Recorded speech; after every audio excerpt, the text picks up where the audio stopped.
let's do the unboxing. The box looks nice, but let's see what is inside. Here is the helmet, small bag, and a pin lock. Take them aside. Voila! So in the box you get, of course, the helmet, most important. You get a small bag with the curtain, the chin curtain, with some instruction books, and that's liquids to maintain your visor mechanism. Beside that you get the standard clear pin lock.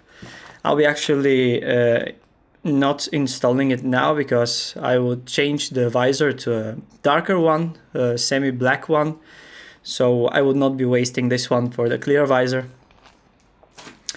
And here you go with the helmet.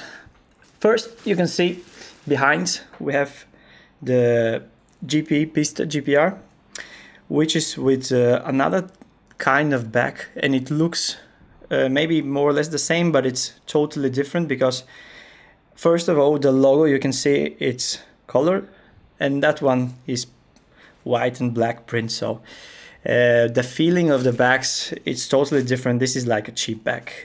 You can feel it immediately. So the first thing is that they have used not that much money on the back.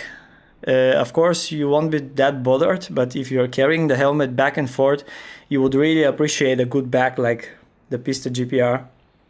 But anyway, that's not a deal breaker. Let's see the helmet itself. It comes into a plastic bag.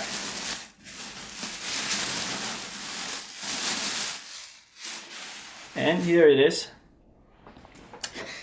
Now, it looks actually very cool on the first sight. I like it a lot, especially with that color.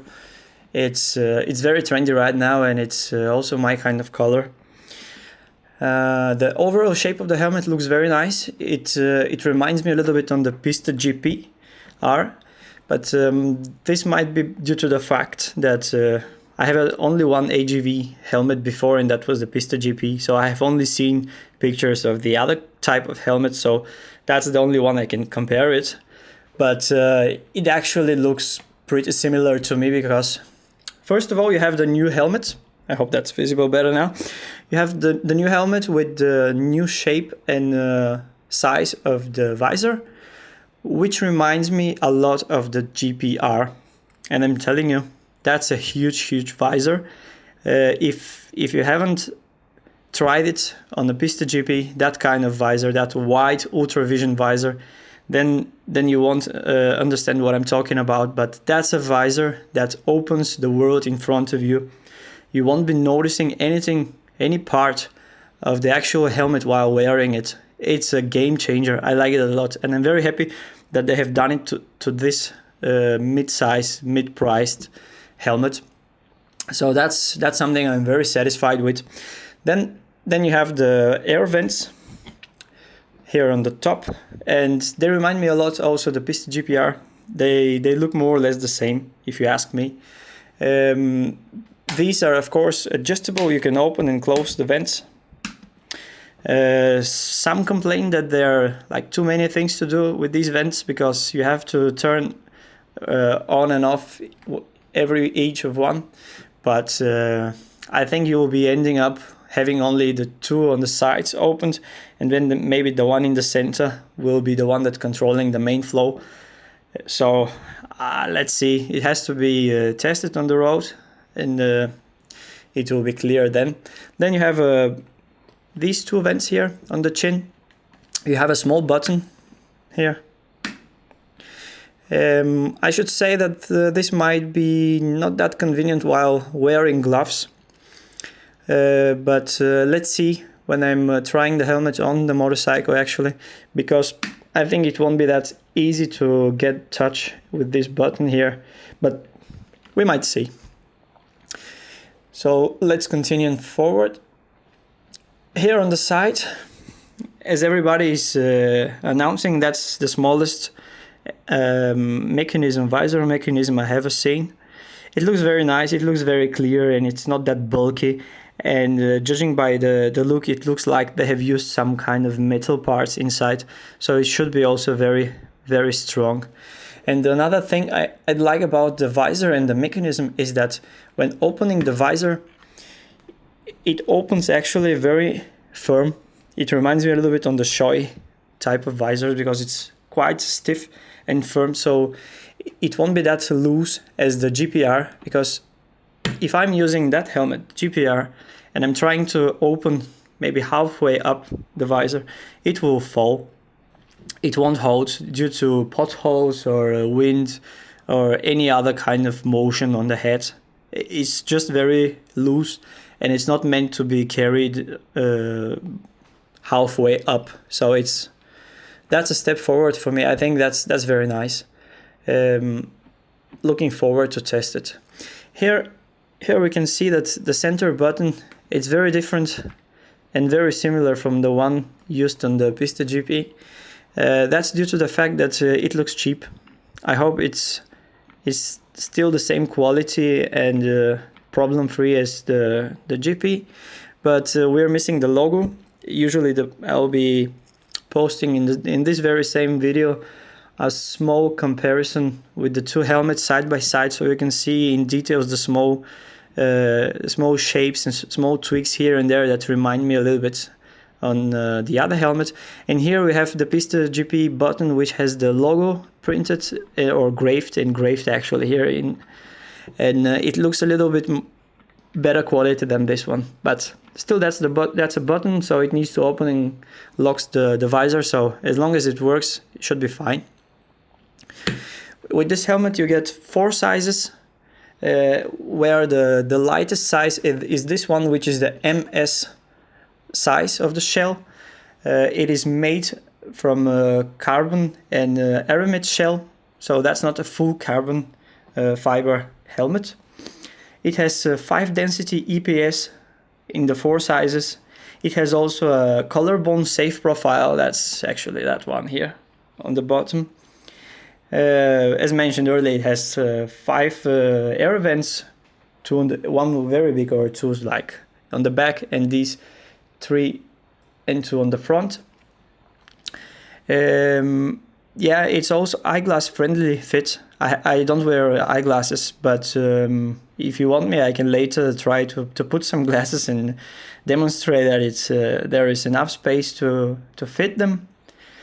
And it has also a D-ring system that enables you to lock the helmet. I like it actually better than the other switch clip system, so for me that's a very nice feature. It makes it very easy and fast for me to get the helmet on and off. As you can see here, you have also a new type of shape of the neck part area. It is meant to be water resistant, and that's something I'm a little bit curious about, because I have never experienced any water coming into my neck. But that's maybe because I'm not riding that much into the rain. So maybe others will appreciate it. You can see that they have used also leather here, and it looks very premium. And overall, the materials used into the padding and the inner part of the helmet, they look very premium. I don't know, I guess it won't be that visible, but yeah, the pads are very, very comfortable and very soft while touching. Let's go on the back. On the back we have that aggressive shape of the helmet. I love it. I really love it. Here we have the back vents. They're always opened. They can't be controlled by any other buttons rather than the front ones, which if they are closed, of course there will be no air coming out from the back ones.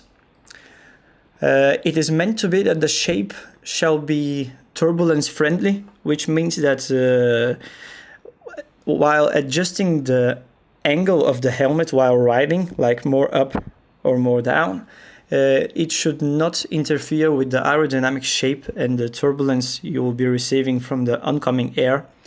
But let's see, I'll be wearing this helmet and riding with it on my Yamaha R1, So let's see if it will be friendly for the sport bike. I guess for a touring bike it will be, but let's see if the sport bike will fit it quite well, because my Shoei GTR, it was not that good while riding fully tucked on my sports bike. So I had some neck pains, and I decided that I need to change it. So let's see if this will be a better helmet than the other one. I will be installing later also a Carter Pack Torque Slim on that helmet, and I hope it will fit, because it has a slightly different shape from the other helmets here on the bottom, and I hope it will fit quite well. But we'll give it a go. So let's see if it will be a good match. Also, you can notice that the straps here, they're also made of perforated leather, so that's also a good quality sign. Overall, the helmet is very light. I can feel it. It's not that heavy from the Pista GP. I really cannot feel that much of a weight difference. So I hope it will be very friendly for carrying on the head.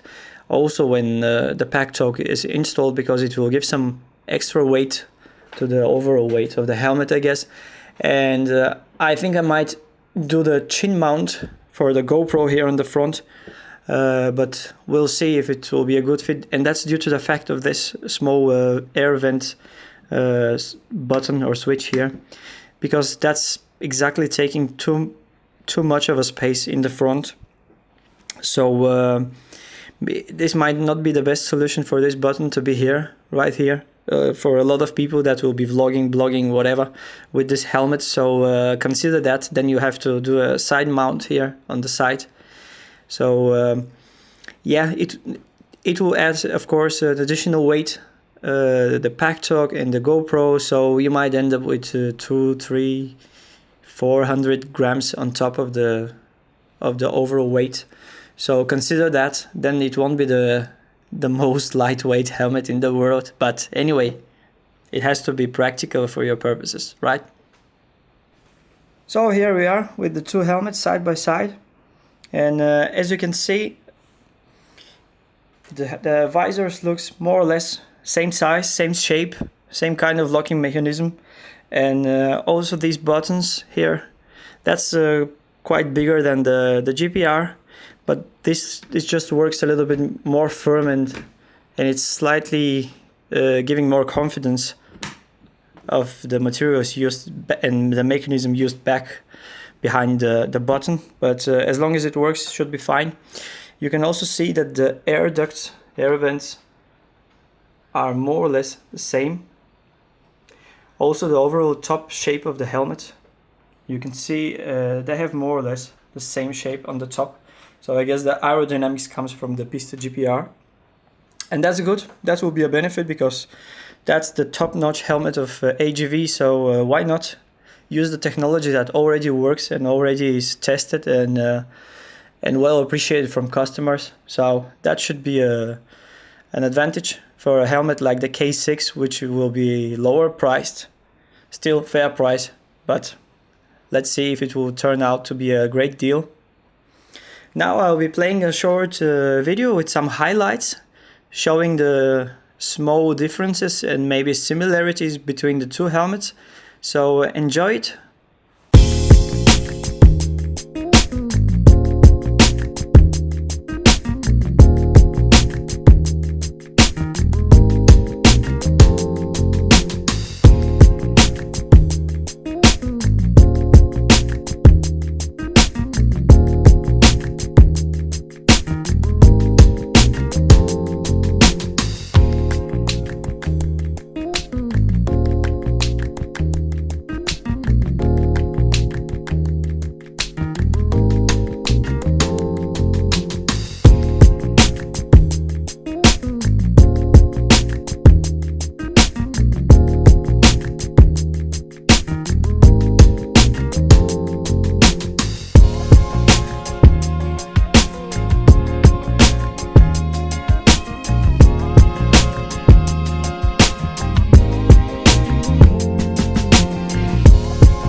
hope you have enjoyed the short video with the highlights, and you have already seen that there are a lot of similarities between the two helmets.